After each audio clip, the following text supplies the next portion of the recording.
Kasih-Mu layakkan seluruh hidupku,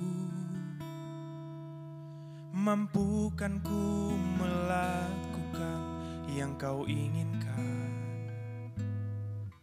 Tak bisa ku terlepas, Kau menggenggam tanganku, ingin lebih mengenal pribadi-Mu. Kasih-Mu layakkan seluruh hidupku, mampukan ku melakukan yang Kau inginkan. Tak bisa ku terlepas, Kau menggenggam tanganku, ingin lebih mengenal pribadi-Mu. Ku terhubung dengan-Mu, selalu melekat di hati-Mu. Firman-Mu itulah dasar hidupku, yang berdaulat atas. Ku terhubung dengan-Mu, selalu melekat di hati-Mu. Firman-Mu itulah dasar hidupku, yang berdaulat atasku.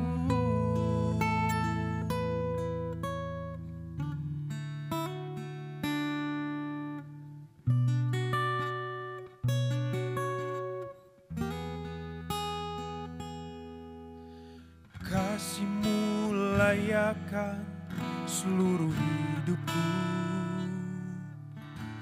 mampukan ku melakukan yang Kau inginkan. Tak bisa ku terlepas, Kau menggenggam tanganku, ingin lebih mengenal pribadi-Mu. Ku terhubung dengan-Mu, selalu melekat di hati-Mu. Firman-Mu itulah dasar hidupku, yang berdaulat atas. Ku terhubung dengan-Mu, selalu melekat di hati-Mu. Firman-Mu itulah dasar hidupku, yang berdaulat atasku.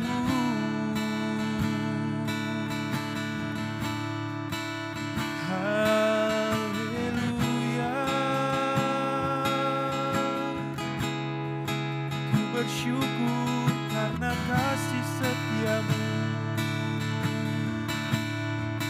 karena kasih setia-Mu Tuhan. Ku mau selalu terhubung dengan-Mu, oh Yesus. Ku mau selalu terhubung dengan-Mu Tuhan, karena Kau selalu baik, Kau selalu baik dalam hidupku, di dalam hidupku. Kau selalu baik Tuhan. Ku bersyukur, ku bersyukur Tuhan, karena kesetiaan-Mu,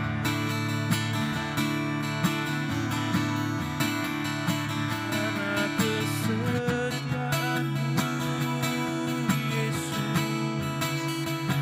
Terima kasih.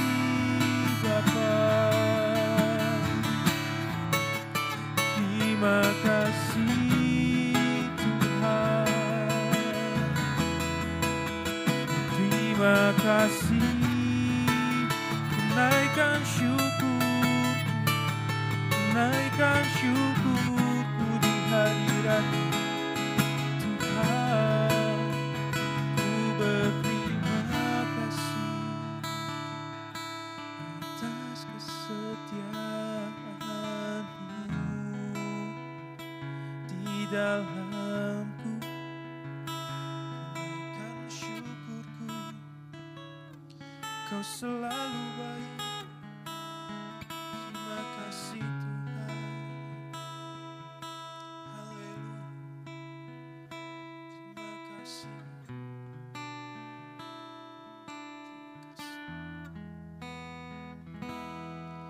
Ku terhubung denganmu,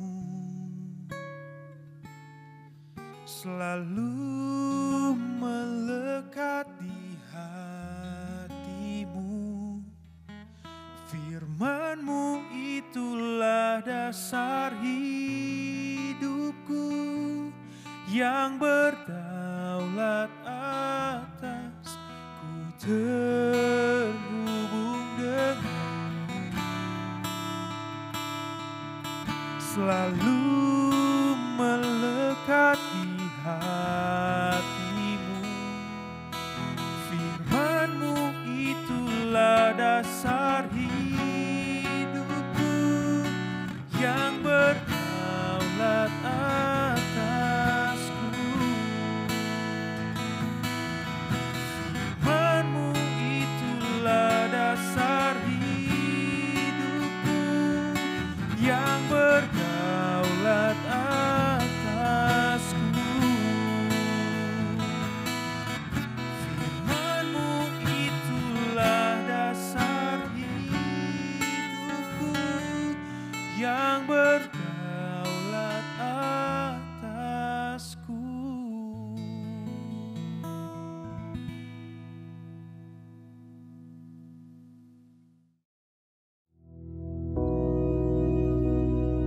Bapa kami yang di surga, dikuduskanlah nama-Mu, datanglah kerajaan-Mu, jadilah kehendak-Mu di bumi seperti di surga. Berikanlah kami pada hari ini makanan kami yang secukupnya, dan ampunilah kami akan kesalahan kami, seperti kami juga mengampuni orang yang bersalah kepada kami. Dan janganlah membawa kami ke dalam pencobaan, tetapi lepaskanlah kami daripada yang jahat. Karena Engkaulah yang empunya kerajaan dan kuasa dan kemuliaan sampai selama-lamanya. Amin.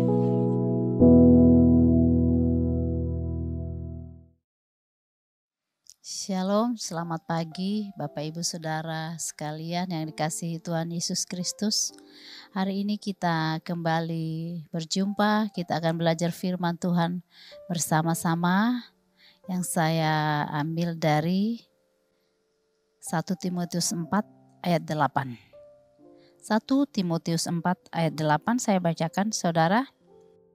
Latihan badani terbatas gunanya, tetapi ibadah itu berguna dalam segala hal karena mengandung janji, baik untuk hidup ini maupun untuk hidup yang akan datang.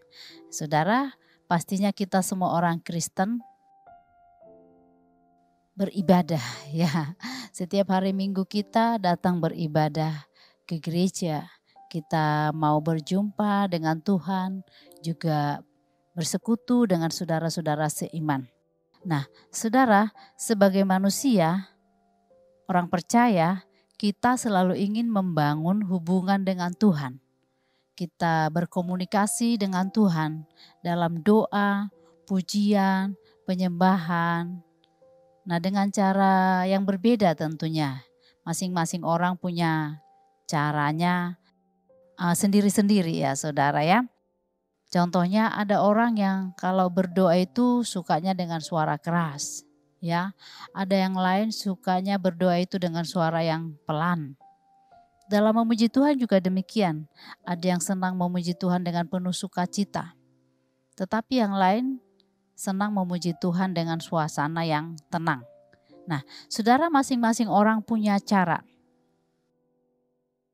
Namun pada intinya semua orang percaya ingin membangun hubungan dengan Tuhan, ya.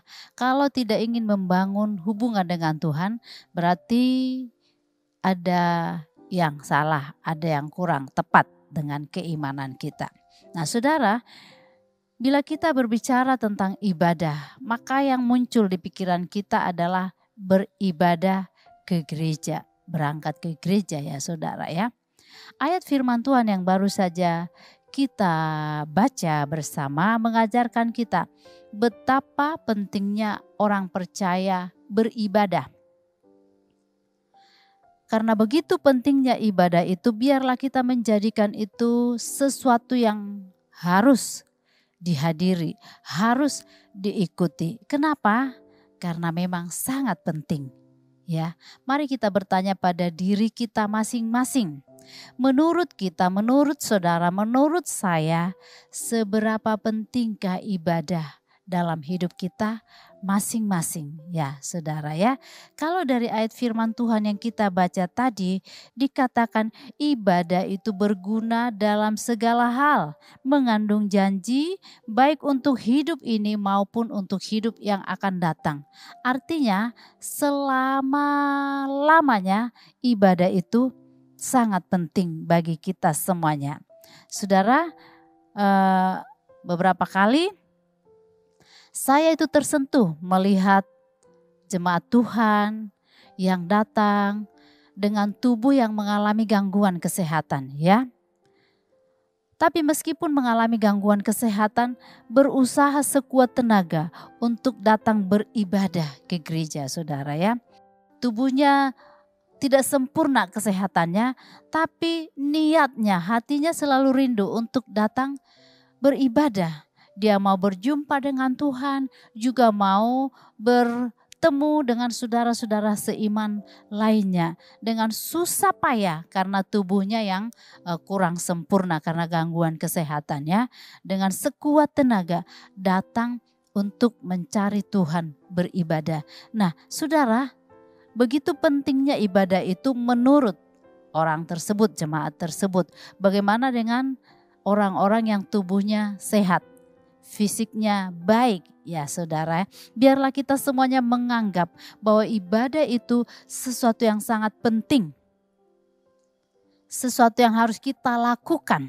Karena itu sangat berguna bagi kita untuk masa kini dan untuk masa yang akan datang. Nah, apa arti ibadah menurut Alkitab, saudara? Ibadah dalam Alkitab adalah tindakan komprehensif yang melibatkan penghormatan, penyembahan, dan ucapan syukur kepada Tuhan. Ibadah lebih dari sekedar ritual dan tradisi. Alkitab menggambarkan ibadah sebagai ungkapan kasih dan rasa hormat kita kepada Tuhan, mengakui kebesaran dan kedaulatannya atas hidup kita. Jadi ibadah itu kita datang memberi penghormatan kepada Tuhan, ya, memberi pengakuan bahwa Dia adalah Tuhan atas hidup kita. Kita beri pujian, penyembahan. Di situ kita bisa merasakan jamahan Tuhan, kehadiran Tuhan.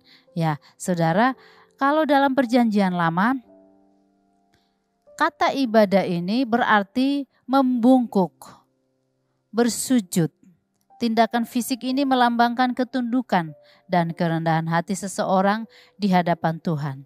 Ibadah dalam perjanjian lama melibatkan korban persembahan dan doa. Semuanya bertujuan untuk menghormati Tuhan. Sangat berbeda ya saudara ya dengan ibadah kita masa kini.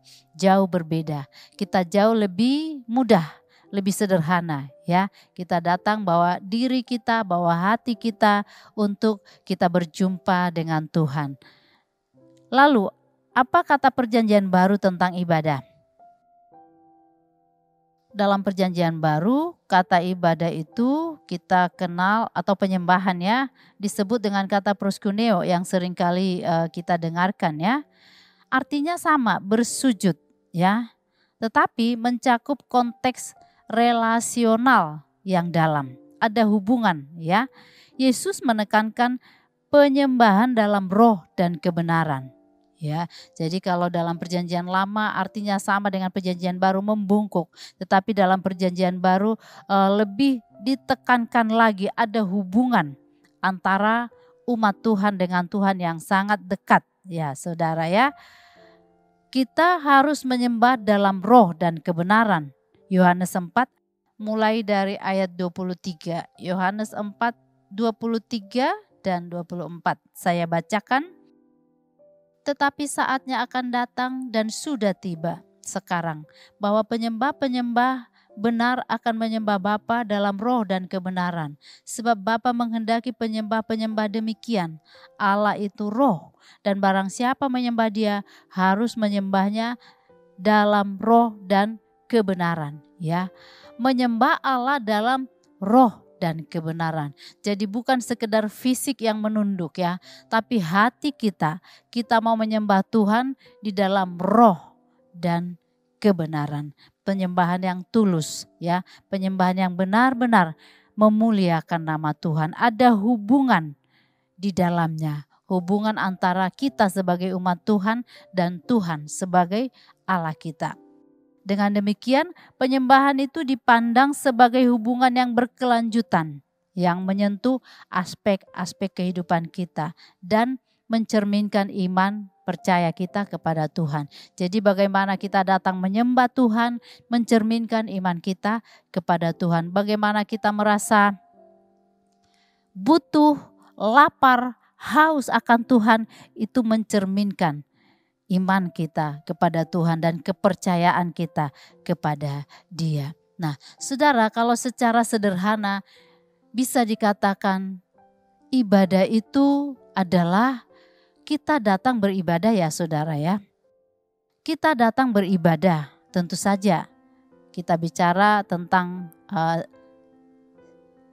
sistem atau acara di gereja kita ya saudara ya, di gereja masing-masing saudara ya. Nah, kita datang beribadah, yang kita lakukan apa? Memuji Tuhan, berdoa, menyembah Tuhan, menaikkan puji-pujian kepada Tuhan. Kita lakukan itu, kita muliakan nama Tuhan, lalu Tuhan yang hadir di tengah-tengah ibadah kita memberkati kita lewat firman Allah, lewat kehadirannya, lewat jawaban-jawaban doa yang Tuhan berikan. Jadi ibadah itu sebenarnya adalah suatu keadaan kita berjumpa dengan Tuhan. Jadi kita tanamkan di hati kita setiap kali kita datang beribadah, maka kita sedang berjumpa dengan Tuhan. Di mana saja itu terjadi, di setiap ibadah saudara ya. Kalau kita beribadah di gereja dalam acara besar, kita datang mau berjumpa dengan Tuhan. Kita memuji Tuhan, Tuhan memberkati kita. Kita berdoa memohon pada Tuhan, Tuhan menjawab doa-doa kita. Itu pertemuan yang indah antara orang percaya dengan Tuhan. Itulah hakikat dari ibadah. Lalu bagaimana dengan ibadah-ibadah misalnya di tengah minggu atau di ibadah kelompok kecil seperti komsel gitu ya. Tuhan tetap hadir ya. Jadi baiklah kita menjadi jemaat Tuhan yang suka beribadah. Karena apa? Firman Tuhan bilang ibadah itu mengandung janji ya. Janji apa sih yang terkandung dalam ibadah? Kalau di dalam ayat tadi dikatakan 1 Timotius 4 ayat 8 dikatakan latihan badani terbatas gunanya. Ya saudara ya, 1 Timotius 4 ayat 8 ya. Ayat firman Tuhan yang kita baca tadi, karena latihan badani terbatas gunanya. Ya. Maksudnya apa saudara? Latihan fisik itu sangat berguna saudara. Latihan fisik itu seperti misalnya, tubuh kita butuh olahraga, kan latihan fisik saudara ya. Seorang atlet misalnya harus latihan supaya meningkatkan stamina dan juga ketepatannya dalam melakukan misalnya lomba ya, pertandingan. Nah saudara perlu latihan. Dan itu hasilnya pasti kelihatan ya. Kalau saudara suka olahraga, senam, pasti hasilnya kelihatan. Dan pasti terasa, pasti lebih bugar daripada orang yang tidak berolahraga. Hasilnya jelas saudara ya. Tapi firman Tuhan jelaskan itu terbatas gunanya.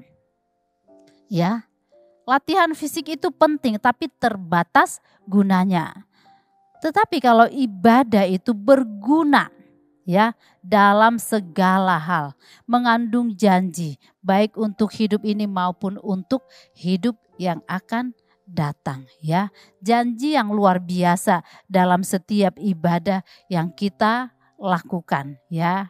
Jadi akan sangat baik kalau saudara rajin beribadah ya. Kalau selama ini masih belum rajin, mulai sekarang rajinlah beribadah. Karena dalam ibadah itu ada janji yang luar biasa ya. Apakah janji-janji yang ada di dalamnya? Mari saudara kita lihat dalam Yesaya 41 ayat 10. Yesaya 41 ayat 10. Ini janji untuk masa kini saudara ya, saya baca. Janganlah takut sebab aku menyertai engkau. Janganlah bimbang sebab aku ini Allahmu. Aku akan meneguhkan, bahkan akan menolong engkau. Aku akan memegang engkau dengan tangan kananku yang membawa kemenangan. Nah, Tuhan berjanji untuk menyertai. Tuhan berjanji untuk selalu ada bagi kita. Dalam situasi apa? Dalam situasi sulit sekalipun. Firman Tuhan bilang, jangan takut. Aku menyertai engkau. Jangan bimbang. Aku ini Allahmu. Aku akan meneguhkan, bahkan menolong engkau. Nah, ini adalah hal-hal yang kita butuhkan setiap hari. Kita mau kita ditolong. Kita mau ada orang yang membantu kita ketika kita butuh. Ya, kadangkala juga ada rasa takut. Tuhan katakan, Tuhan beserta. Nah, saudara, janji ini Tuhan berikan kepada kita. Ketika kita beribadah, kita dapatkan janji ini. Kita tidak perlu takut. Kita diteguhkan setiap kali kita beribadah. Lewat firman, lewat rohnya yang kudus, kita diteguhkan kembali. Tuhan menyertai saya. Tuhan menyertai saudara. Saya tidak tahu, mungkin saudara ada rasa takut ya saudara ya. Percayalah, Tuhan menyertai saudara. Kadangkala rasa takut itu muncul begitu besar ya, mungkin ketakutan yang luar biasa, ketakutan yang berlebihan. Saat-saat seperti itu ingatlah bahwa Tuhan ada menyertai setiap kita, menyertai saudara. Lalu janji apa lagi yang Tuhan berikan ketika kita menjadi orang-orang yang suka beribadah? Ada janji kesembuhan juga bagi orang yang sakit saudara ya. Kadangkala orang itu sudah jaga makan, masih aja sakit saudara ya. Sudah jaga hidup baik-baik, masih kena sakit juga. Karena memang kita ada di dunia yang penuh dengan polusi ya saudara ya. Nah, Tuhan katakan siapapun orang yang percaya tetap ada janji kesembuhan. Apapun yang dialami, janji kesembuhan masih tetap berlaku sampai hari ini. Saya bacakan 1 Petrus 2 ayat 24. 1 Petrus 2 ayat 24. Ia sendiri telah memikul dosa kita di dalam tubuhnya di kayu salib, supaya kita yang telah mati terhadap dosa hidup untuk kebenaran. Oleh bilur-bilurnya kamu sembuh. Nah, Bapak Ibu Saudara yang dikasihi Tuhan, ada janji kesembuhan.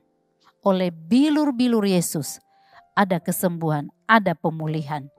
Ya, mungkin saudara tidak semuanya bisa datang beribadah karena gangguan kesehatan ya. Ada yang sakit, terpaksa tidak bisa pergi beribadah.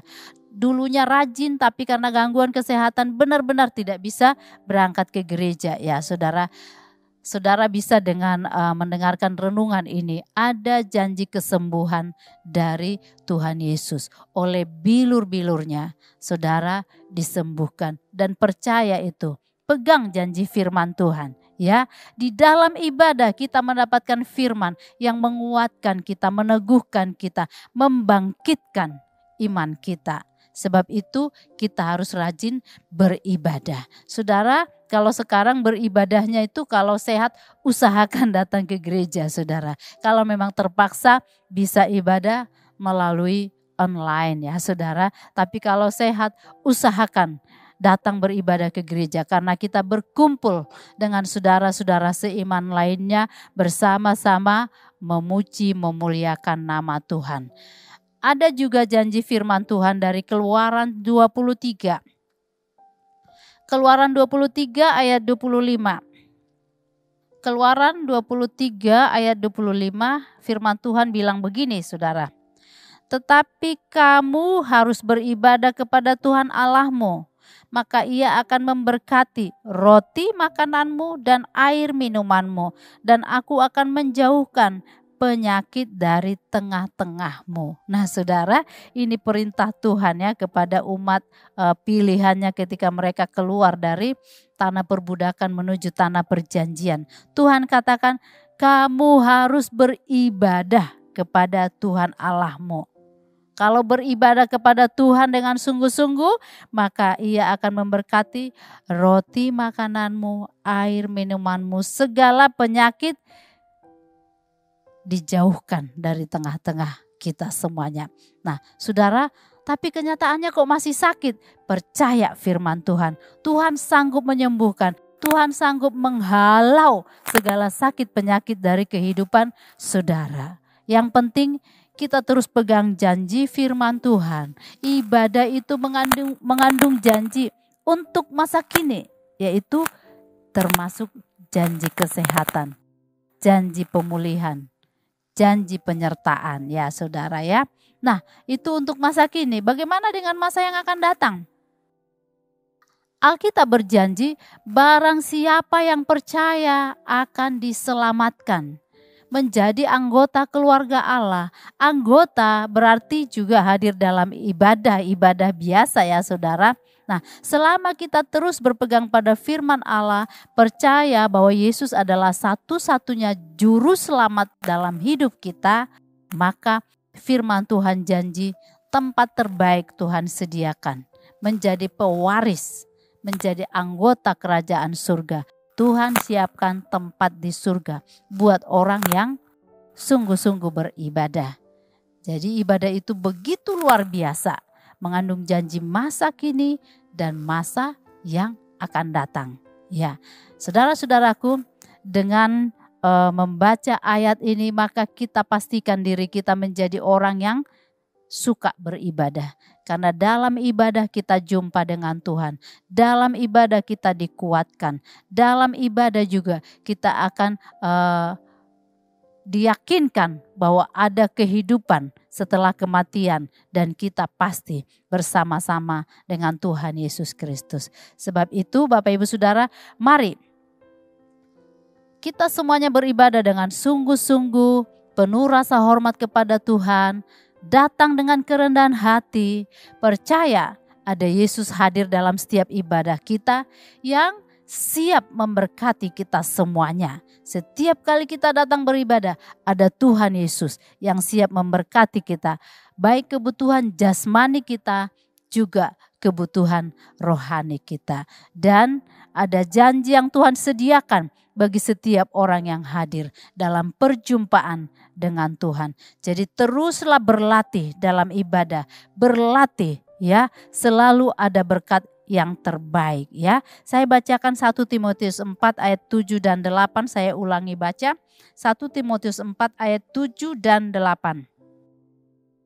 Tetapi jauhilah tahayul dan dongeng nenek-nenek tua.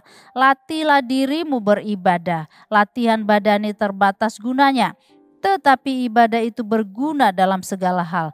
Karena mengandung janji baik untuk hidup ini maupun untuk hidup yang akan datang. Latihlah dirimu beribadah. Ya, mari kita terus melatih diri kita beribadah. Jangan terkesan dengan dongeng-dongeng yang tidak diperlukan. Tapi kita terus berlatih, beribadah. Jangan terikat dengan sesuatu acara yang tidak diperlukan oleh roh kita, tubuh kita. Tapi kita terus berlatih, giat datang beribadah kepada Tuhan Yesus. Kita percaya Tuhan memberkati kita semuanya. Jadilah jemaat yang suka beribadah. Mari kita berdoa Bapak Ibu Saudara. Terima kasih Tuhan, kami bersyukur bahwa Tuhan sangat peduli dengan hidup kami. Kami juga mau datang dengan rendah hati beribadah kepada Tuhan. Kami percaya berkat Tuhan, Tuhan sediakan bagi kami. Dan saat ini Tuhan memberkati semua kami yang hadir, yang mendengarkan renungan ini. Tuhan berkati pekerjaan kami, kesehatan kami, keluarga kami. Apapun yang kami kerjakan sepanjang hari ini, Tuhan memimpin, menyertai, memberikan hikmat. Terima kasih Bapa. Kami bersyukur buat pertemuan pagi hari ini. Di dalam nama Tuhan Yesus Kristus. Haleluya. Amin.